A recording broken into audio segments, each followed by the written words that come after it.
No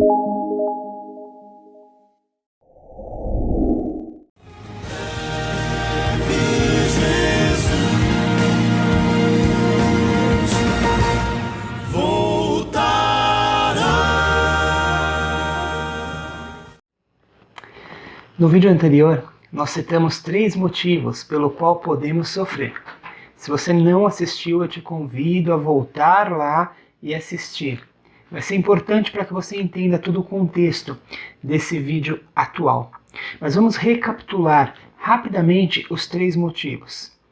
Primeiro motivo, por que sofremos? Porque somos pecadores. O fato de sermos pecadores nos leva a sofrimentos. Então, motivo número 1, por que sofremos? Porque pecamos, naturalmente. Ação, reação. Segundo motivo pelo qual sofremos. Muitos dos nossos sofrimentos ocorrem para que nós possamos não pecar mais. Como se fosse ali um alerta. O sofrimento vem para que não cometamos mais pecados. Terceiro motivo pelo qual pecamos. Para crescermos espiritualmente ou para que possamos nos desenvolvermos espiritualmente. Isso é muito importante. E nós terminamos aquele vídeo entrando no 4º motivo. Nós fizemos essa série com os 4 motivos, os 3 primeiros motivos no vídeo 1, agora no vídeo 2, o 4º motivo. Esse 4º motivo está lá no livro de Jó, capítulo 2, versículo 3. Eu te convido a ler comigo esse versículo. Abra a tua Bíblia. Capítulo 2, versículo 3 diz o seguinte: Perguntou o Senhor a Satanás: Observaste o meu servo Jó? Porque ninguém há na terra semelhante a ele, homem íntegro e reto, temente a Deus e que se desvia do mal. Ele conserva a sua integridade, embora me incitasses contra ele para o consumir sem causa. Olha que interessante. Aqui o texto está dizendo que Jó sofreu sem causa. A palavra sem causa aqui, em outras versões, está escrito debalde, então ou sem causa ou debalde. Ela significa de graça. O texto original em hebraico é Rinan. Rinan, a sua tradução é de graça ou sem motivo. Ou seja, Jó teria sofrido sem motivo. Será? Vamos entender um pouco mais sobre o livro de Jó. O seu autor provavelmente tenha sido Moisés. Há aí alguma parte da área teológica, alguns teólogos dão essa autoria ao livro por fazer mais sentido. Mas sabemos que foi o primeiro livro da Bíblia a ser escrito. Eu sei que na sua Bíblia, na minha também, o primeiro livro aqui é o de Gênesis, mas não foi o primeiro a ser escrito. O primeiro livro a ser escrito teria sido o livro de Jó. Esse livro de Jó pode ser dividido em um plano simples, da seguinte forma: um prólogo. O capítulo 1 e o capítulo 2 se trata de um prólogo. Ele é escrito em prosa, contextualiza o leitor quanto ao restante do livro. O corpo principal, em linguagem poética, com o discurso de Jó, de seus amigos e de Deus, e um breve epílogo, novamente em prosa. O livro de Jó aborda um problema universal para todas as perspectivas de fé, inclusive para aqueles que acreditam que no mundo há um resultado de forças impessoais operando de formas pré-determinadas. O autor de Jó se dirige especialmente àqueles que acreditam em um Criador pessoal. A obra desse autor aborda simplesmente Deus e o homem. Foi escrita para aqueles que têm dificuldades em compreender a justiça de um Deus soberano em um mundo cheio de sofrimento. Vamos conhecer melhor esse servo de Deus chamado de Jó?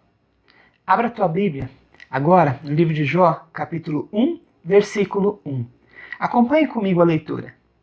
Havia um homem na terra de Uz, cujo nome era Jó, homem íntegro e reto, temente a Deus e que se desviava do mal.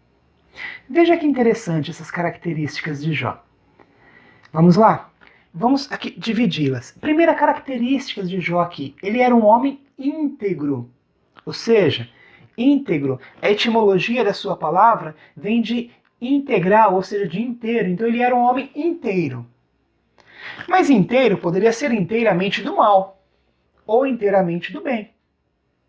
Mas o texto, para não deixar essa dúvida, ele vem dizendo era um homem íntegro e reto. Então ele era inteiro e andava reto.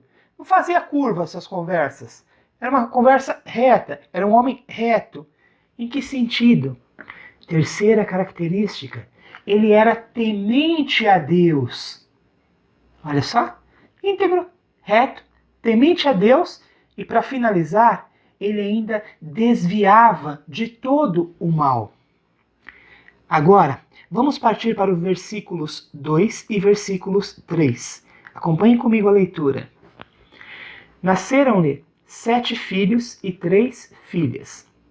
Possuía 7.000 ovelhas, 3.000 camelos, 500 juntas de bois e 500 jumentas. Era também muito numeroso o pessoal ao seu serviço, de maneira que este homem era o maior de todos os do Oriente. Vamos nos atentar nesses 2 versículos.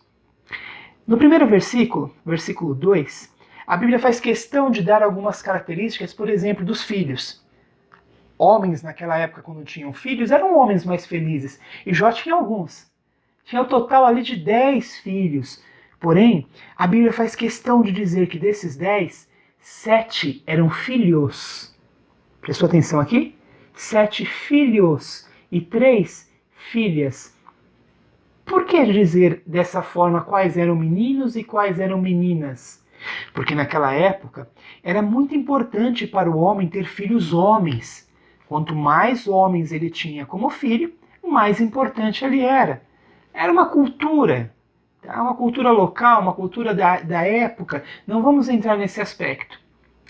Segundo ponto, que está no versículo 3, menciona aqui sobre os bens de Jó. Veja que interessante. Para mim e para você, talvez não tenha muita diferença dizer que ele possuía 7.000 ovelhas, 3.000 camelos. O que isso importa? Como um texto profético, um texto poético, nós precisamos entender dessa forma.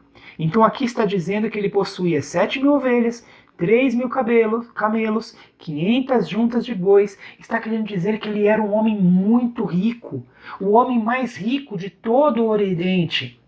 Talvez o homem mais rico do mundo era Jó. Agora eu quero que você leia comigo versículos 4 e o versículo 5. Versículos 4 e 5. Vamos lá? Seus filhos iam às casas uns dos outros e faziam banquetes, cada um por sua vez, e mandavam convidar as suas 3 irmãs a comerem e a beberem com eles.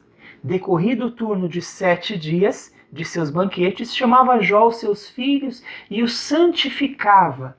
Levantava-se de madrugada, oferecia holocaustos segundo o número de todos eles, pois dizia: talvez tenham pecado os meus filhos e blasfemado contra Deus em seu coração. Assim eu fazia Jó continuamente. Vamos entender aqui 7 filhos, ok? Cada dia havia um almoço, um banquete na casa de um. Todos se reuniam, os 7, junto com as 3 filhas, mais Jó, mais a sua esposa, e eles se dirigiam para a casa de um desses filhos e ali faziam um banquete. Quantos dias nós temos na semana? 7. Sabemos então que todo dia havia um banquete especial. Todo dia havia uma festa. Era um povo festivo, um povo festeiro, um povo que vivia com muita alegria. Importante entender essa vida de Jó antes de entrarmos aqui no problema específico dele, nessa problemática toda. Agora, eu quero que você acompanhe comigo a leitura. Versículos 6 e 7. Acompanhe comigo. Num dia em que os filhos de Deus vieram apresentar-se perante o Senhor, veio também Satanás entre eles. Então perguntou o Senhor a Satanás: de onde vens? Satanás respondeu ao Senhor e disse: de rodear a terra e passear por ela. Precisamos prestar bastante atenção aqui em uma coisa. Vamos ligar alguns pontos para entender aqui o contexto, ok? Primeiro ponto: houve uma reunião no céu. A reunião estava acontecendo. Quem era para participar dessa reunião? A reunião era entre Deus e os filhos de Deus. Dentre os filhos de Deus, talvez o que venha à minha mente, talvez a sua mais rapidamente, seja Adão. Era para Adão estar lá. Era para Adão ser o representante, o filho representante de Deus desse planeta chamado Terra. Mas Adão, naquele momento, não podia estar lá. Sabe por quê? Porque ele havia pecado. E no momento que Adão pecou, ele perdeu a posição que ele deveria ocupar. Lá no livro de Gênesis diz que a função de Adão era cuidar da terra. E agora ele perde essa função de representante da terra. E quem fica em seu lugar? Essa posição agora é ocupada por Satanás. Satanás, deixo aqui uma curiosidade para que a gente possa entender, a palavra Satanás em hebraico significa inimigo. Veja só, Satanás inimigo. Inimigo de quem? Inimigo de Deus. Não foi contra Deus que ele se rebelou? Quando Satanás diz agora para Deus, ele se apresenta. Vamos tentar imaginar a cena, ok? Os filhos de Deus chegando lá no céu para essa reunião. Entra um, entra outro. Não vou entrar no detalhe agora de quem são os outros filhos de Deus. Isso aí a gente vai deixar para um outro momento, ok? Esses vão entrando. Talvez ali como hoje, claro, não fosse assim, mas para a gente ter uma ideia, estava lá um anjo lá na porta, recepcionando e colocando o nome, ticando o nome de quem chegava. De repente um olha para a cara do outro e fala: ih, olha quem está vindo aí. É, amigos. Era o próprio Satanás quem estava ali entrando. Interessante, né? Eles olham para a cara do outro, e agora? Como é que faz? E olha lá para Satanás, não tem o nome dele na lista. Porque ele não é um filho de Deus ali ocupando a função de representante de algum lugar. Mas quando ele se coloca no meio dos outros, quietinho, Deus chega próximo a ele e faz uma pergunta direta: de onde tu vens?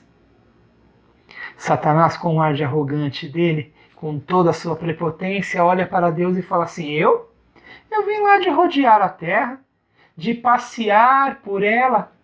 Quando Satanás diz que vem de rodear a terra, de passear pela terra, o que ele queria dizer na verdade ali era o seguinte: ele estava dizendo para Deus: eu sou responsável por aquele planeta, eu sou o dono do pedaço, por isso eu estou aqui. Olha que interessante a ação de Deus, a resposta de Deus em seguida. Versículo 8. Perguntou ainda o Senhor a Satanás: observaste o meu servo Jó? Porque ninguém, presta atenção, ninguém há na terra semelhante a ele, homem íntegro e reto, temente a Deus e que se desvia do mal. Aqui é como se Deus estivesse dando um tapa na cara com luva de pelica em Satanás. Ele quer dizer o seguinte: o meu servo, veja só, ou seja, o meu servo lá no seu pedaço, naquele que você diz que é o seu pedaço, o seu cantinho, tem um servo meu, tem um representante meu. Sabe por que eu sei que ele é meu representante, é meu servo? Porque ele é íntegro, bem diferente de você, né, Satanás? Porque ele é reto, porque ele teme a mim e ainda se desvia de todo o mal. Interessante, né? Mas a conversa continua. Versículo 9 até o 11 diz o seguinte: então respondeu Satanás ao Senhor: porventura, Jó, debalde teme a Deus? Acaso não cercaste de sebe a ele e a sua casa e tudo quanto tem? A obra de suas mãos abençoastes. e os seus bens se multiplicaram na terra. Estende, porém, a mão, toca-lhe em tudo quanto tem, e verás se não blasfema contra ti na tua face. Aqui parece a palavra debalde, ou de graça, porque é a palavra Rinan. Aqui Satanás está questionando, será que é de graça? Será que é Rinan que Jó te serve? O Senhor tem dado tudo para ele, ele está cercado de coisas boas, tudo de bom o Senhor dá a ele. Satanás está afirmando que quem serve a Deus só o faz por ter algo em troca. Prestou atenção no que Satanás está querendo dizer aqui para Deus? Ele está acusando Deus de que Deus não tem servos leais aqui no mundo. Pelo menos no nosso planeta. Mas que as pessoas só eram leais a ele, no caso aqui Jó, porque ele tinha tudo o que ele precisava, tudo o que ele queria. Precisamos entender que nós somos chamados para irmos até a Deus não para termos benefícios, mas por amor. Muitos de nós vamos a Ele interessados apenas no que Ele pode nos dar. Já reparou? Ao invés de buscarmos a sua face para adorá-lo, acabamos buscando as suas mãos, buscando o que Ele tem nas mãos para nos ofertar, para nos dar. Não aceitamos uma vida em que Deus nos dê, que não seja cheia de milagres, cheia de presentes. Nos momentos em que sofremos, a primeira palavra que vem é: Deus nos abandonou, porque eu estou sofrendo. Deus não permitiria que eu sofresse. Buscamos o que Ele tem para oferecer, mas muitas vezes esquecemos de buscar a Ele. Eu quero voltar com você agora para o versículo 11. Mais uma curiosidade, mais um ponto muito importante para a gente entender aqui. Finalzinho do versículo 11, Satanás olha para Deus e diz assim: estende, porém, a mão, toca-lhe em tudo quanto tem, e verás se não blasfema contra ti na tua face. A palavra blasfema aqui em hebraico, a sua tradução literal, não seria blasfemar, seria cuspir. Percebeu o que Satanás está dizendo aqui? Satanás está dizendo para Deus: toque-se Jó, tira tudo o que o Senhor tem para ele, que eu duvido que ele vai continuar te honrando, muito pelo contrário, ele vai cuspir na tua face, vai cuspir na tua cara. Isso é o que Satanás está acusando naquele momento em que fala com Deus. Passemos adiante agora. Versículo 12. Disse o Senhor a Satanás: eis que tudo quanto ele tem está em teu poder. Somente contra ele não estendas a mão. E Satanás saiu da presença do Senhor. Agora vem comigo. Vamos continuar aqui. O sofrimento de Jó, que era chamado ali de Rinan, ou seja, era um sofrimento de graça, era um sofrimento sem causa, mas nós precisamos entender que ele poderia ser sem causa, porém não era sem propósito. Havia um propósito para aquele sofrimento de Jó. Deus, naquele momento, provou ao universo inteiro, não somente a Satanás, mas a todo o universo, que Jó o amava Rinan, ou seja, Jó o amava de graça. Naquele momento, Deus está provando para todo o universo que existem pessoas que são fiéis a Ele, mesmo no sofrimento, mesmo na dor, sem ter ou querer ter nada em troca, que o único elo que os envolve, que liga um ao outro, é um amor verdadeiro.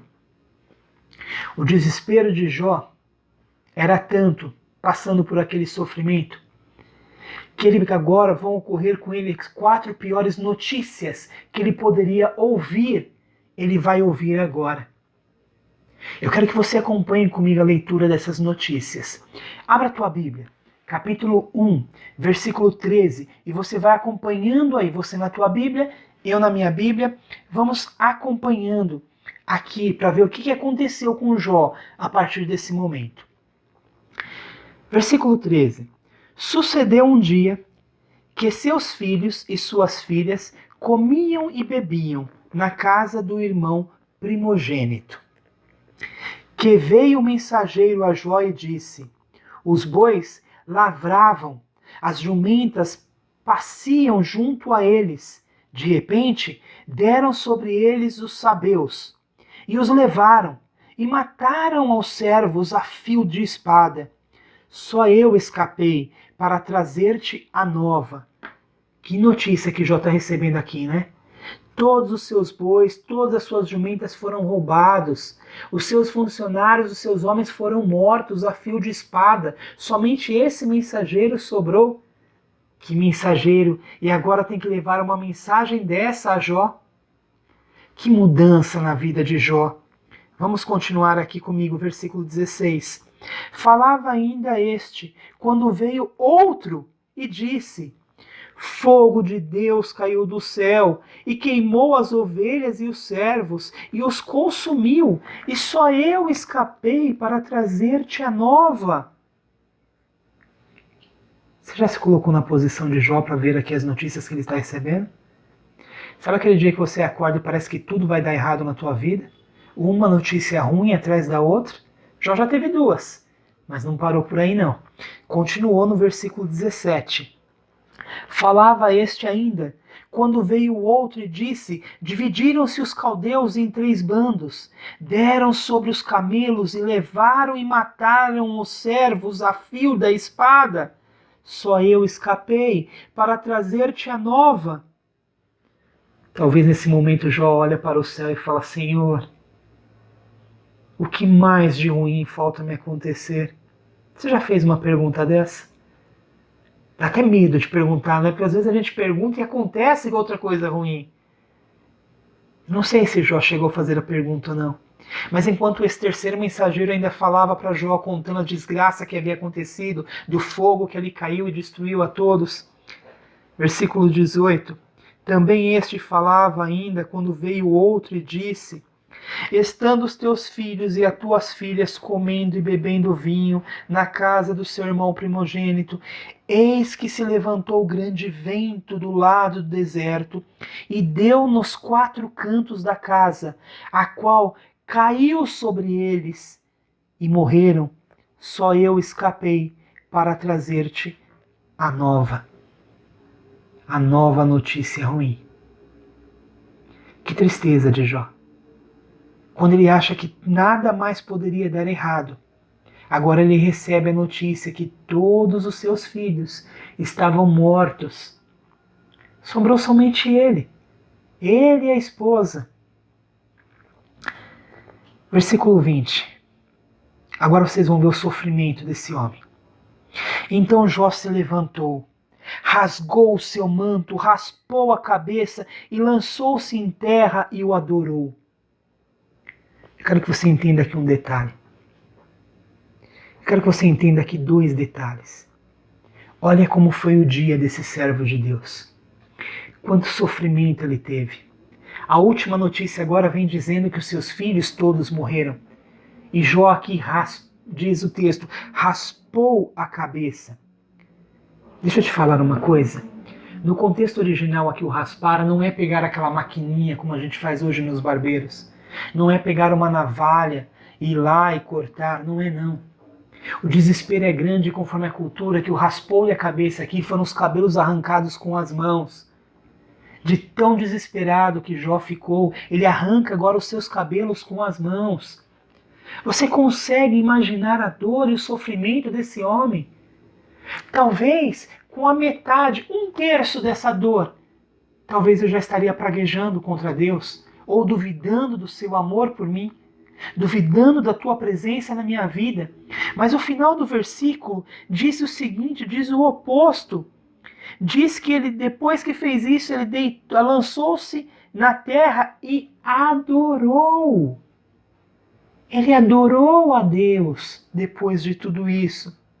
E o versículo 21 continua dizendo, e disse: nu saí do ventre de minha mãe, nu eu voltarei, O Senhor o deu e o Senhor tomou. Bendito seja o nome do Senhor.